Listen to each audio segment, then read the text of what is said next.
ऋषि पंचमी व्रत कथा। राजा सुतवाश्व ने कहा कि हे पितामह, मुझे ऐसा व्रत बताइए जिससे समस्त पापों का नाश होवे। तथा ब्रह्मा जी ने कहा कि राजन, मैं तुम्हें यह व्रत बताता हूँ जिसमें समस्त पाप विनाश हो करके पुण्य प्राप्त होते हैं। वह ऋषि पंचमी का व्रत है जिसके करने से नारी जाति के तमाम पाप दूर होकर पुण्य की भागी होती है। इसके बारे में तुमसे एक पुरातन कथा कहता हूँ कि विदर्भ देश में एक उत्तंग नाम के सदाचारी ब्राह्मण निवास करते थे। उनकी पतिव्रता नारी सुशीला से एक पुत्री और एक पुत्र का जन्म हुआ। पुत्र सुविभूषण ने वेदों का सांगोपांग अध्ययन किया। कन्या का समय अनुसार एक सामान्य कुल में ब्याह कर दिया, पर विधि के विधान से वह कन्या विधवा हो जाती है तो वह अपने सतीत्व की रक्षा को पिता के घर रहकर के जीवन यापन करने लगी। ब्राह्मण ने सब परिवार गंगा तट पर कुटी बना ब्राह्मण बालकों को विद्या अध्ययन करवाया और एक दिवस कन्या माता पिता की सेवा कर एक शिलाखंड पर शयन कर गई। रात भर में उसके सारे शरीर में कीड़े पड़ गए। सुबह जब कुछ शिष्यों ने उस कन्या को अचानक इस दशा में देखा तो उनकी माता सुशीला को आवेदन किया कि गुरु पुत्री के दुख को देखिए। गुरु पत्नी ने जाकर अपनी पुत्री की दशा देख के नाना तरह से विलाप करने लगी और वह पुत्री को उठाकर ब्राह्मण के पास लाती है। ब्राह्मण भी पुत्री की दशा देखकर अति विस्मय प्राप्त हुए और दुखी हुई। तब ब्राह्मणी ने हाथ जोड़कर कहा कि महाराज, क्या कारण है कि इस पुत्री के सारे शरीर में कीड़े पड़ गए हैं। तब महाराज ने ध्यान धर के देखा तो पता चला कि वह पुत्री 7 जन्म पहले भी ब्राह्मणी थी। तो एक दिन रजस्वला होते हुए भी उसके घर के उसने अपने तमाम बर्तन भोजन सामग्री छोड़ी और ऋषि पंचमी व्रत को भी अनादर से देखा। उसी दोष के कारण इस पुत्री के शरीर में कीड़े पड़ गए, क्योंकि रजा धर्म जो होता है वो नारी प्रथम दिन चंडाली के बराबर, दूसरे दिन ब्रह्मघातनी के बराबर, तीसरे दिन धोबिन के समान और शास्त्र दृष्टि से दूषित से मानी जाती है। तुम्हारी कन्या ने ऋषि पंचमी व्रत के दर्शन अपमान के साथ किए। इससे ब्राह्मण कुल में जन्म तो हुआ पर शरीर में कीड़े पड़ गए। तब सुशीला ने कहा, महाराज, ऐसे उत्तम व्रत को आप विधि के साथ वर्णन कीजिए जिससे संसार के सारे प्राणी मात्र इस व्रत से लाभ उठा सकें। ब्राह्मण बोले कि हे सहधर्मिणी, यह व्रत भाद्र मास की शुक्ल पक्ष की पंचमी को धारण किया जाता है।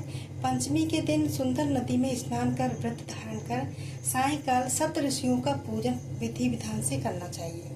भूमि को गोबर से लीप के उस पर अष्टकमल दल बनाकर नीचे लिखे समस्त ऋषियों की स्थापना कर प्रार्थना करनी चाहिए। महर्षि कश्यप, अत्रि महर्षि, भारद्वाज महर्षि, विश्वामित्र महर्षि, गौतम महर्षि और जमदग्नि और वशिष्ठ महर्षि की स्थापना कर आचमन, स्नान, चंदन, फूल, दीप, नैवेद्य आदि से पूजन कर व्रत सफल की कामना करनी चाहिए। इस व्रत को करके उद्यापन की विधि भी करनी चाहिए। चतुर्थी के दिन एक बार भोजन करके पंचमी के दिन व्रत आरंभ करें। सुबह नदी या जलाशय में स्नान करके गोबर से लीप करके सर्प तो भद्र चक्र बना के उस पर कलश स्थापित करें। कलश के कंठ में नया वस्त्र बांधे, पूजा सामग्री एकत्र कर अष्टकमल दल पर सप्त ऋषियों की स्वर्ण प्रतिमा बनाएं और फिर षोडश से पूजन कर रात्रि को पुराण का श्रवण करें। फिर सुबह ब्राह्मण को भोजन कराकर दक्षिणा देकर संतुष्ट करें। इस प्रकार इस व्रत का उद्यापन करने से नारी सुंदर रूप लावण्य को प्राप्त होकर सौभाग्यवती होकर धन पुत्र से संतुष्ट हो अजय उत्तम गति को प्राप्त होती है। दूसरी कथा भविष्य पुराण में इस प्रकार आती है कि एक बार एक महाराज कृष्ण से महाराज युधिष्ठिर ने कहा कि वह कौन सी पंचमी है जिसके करने से नारी जाति दोषों से मुक्त होकर के महत्वपूर्ण को प्राप्त होती है। आप मुझे संक्षेप में श्रवण कराइए। भगवान कृष्ण जी ने कहा कि राजन, भाद्रपद शुक्ल पक्ष की पंचमी को ऋषि का व्रत करने से रजस्वला से मुक्ति होती है, क्योंकि जब इंद्र ने वृत्रासुर को मारा था तब ब्रह्म हत्या का एक भाग नारी के रज में, दूसरा नदी के फेन में, तीसरा भाग पर्वतों में, चौथा भाग अग्नि के प्रथम ज्वाला में विभक्त किया गया। इससे हर वर्ण जाति की नारी को रजस्वला होने पर प्रथम दिन चंडालनी, दूसरे दिन ब्रह्मघातिनी, तीसरे दिन धोबिन के माफिक होती है। इससे उस दिन प्रति वस्तु छूने से अपवित्र होकर दोष होता है। इस ऋषि पंचमी व्रत के करने से वह दोष मोच होकर नारी पवित्रता को प्राप्त होती है। हे राजन, विदर्भ देश में एक सेनजीत नाम का एक राजा था और उसी राज में एक सौमित्र नामक का ब्राह्मण था। उसकी जयश्री नाम की पत्नी एक दिन ऋषि कार्य में रहती रजस्वला धर्म को प्राप्त हो गई और वह समय अनुसार भोजन प्रति वस्तु छूती रही।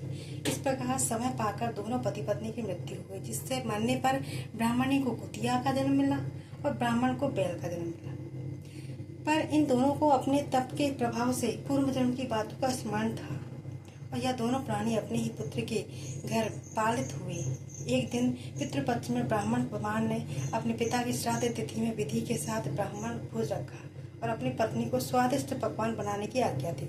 इधर ब्राह्मण पतोह ने ब्राह्मण की जो लड़के की पत्नी थी उसने विविध पकवान और खीर बनाकर तैयार की। भाग्यवश एक सर्प ने उस खीर में जहर उगल दिया। यह हाल ब्राह्मणी कुतिया बनी देख रही थी, तो उसने सोचा कि अगर ब्राह्मण यह खीर खाएंगी तो मृत्यु को प्राप्त हो जाएंगे, इससे मेरे लड़की को ब्रह्म हत्याओं का भारी पाप लगेगा। उसने उस खीर को कुतिया ने जाकर झूठी कर दी। इस पर बहू ने कुतिया को इतनी मार मारी कि उसकी कमर तोड़ दी और खीर फेंक के दूसरी खीर बना ली।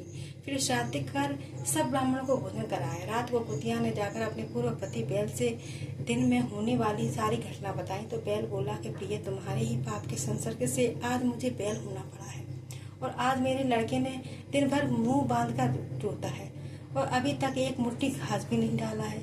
यह सारी बातें छुपा हुआ ब्राह्मण बालक भी सुनता रहा, जिससे वह बड़ा दुखी हुआ और माता पिता दोनों को भोजन देकर वह रंज में वन चला गया।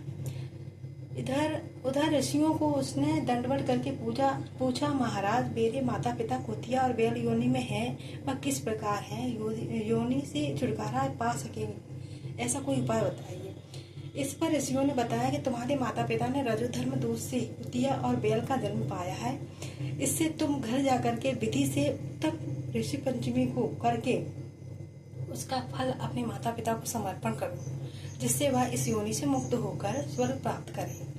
मुनियों से विधि सुनकर ब्राह्मण पुत्र ने घर आकर विधि के साथ सर्वांग सहित भाद्रपद शुक्ल पंचमी को ऋषि पंचमी को व्रत किया और श्रद्धा से उस व्रत का फल अपने माता पिता को समर्पण किया, जिसके प्रभाव से वह इस क्रूर योनि से छूटकर दिव्य देव विमान पर आरूढ़ होकर स्वर्ग को प्राप्त हुए।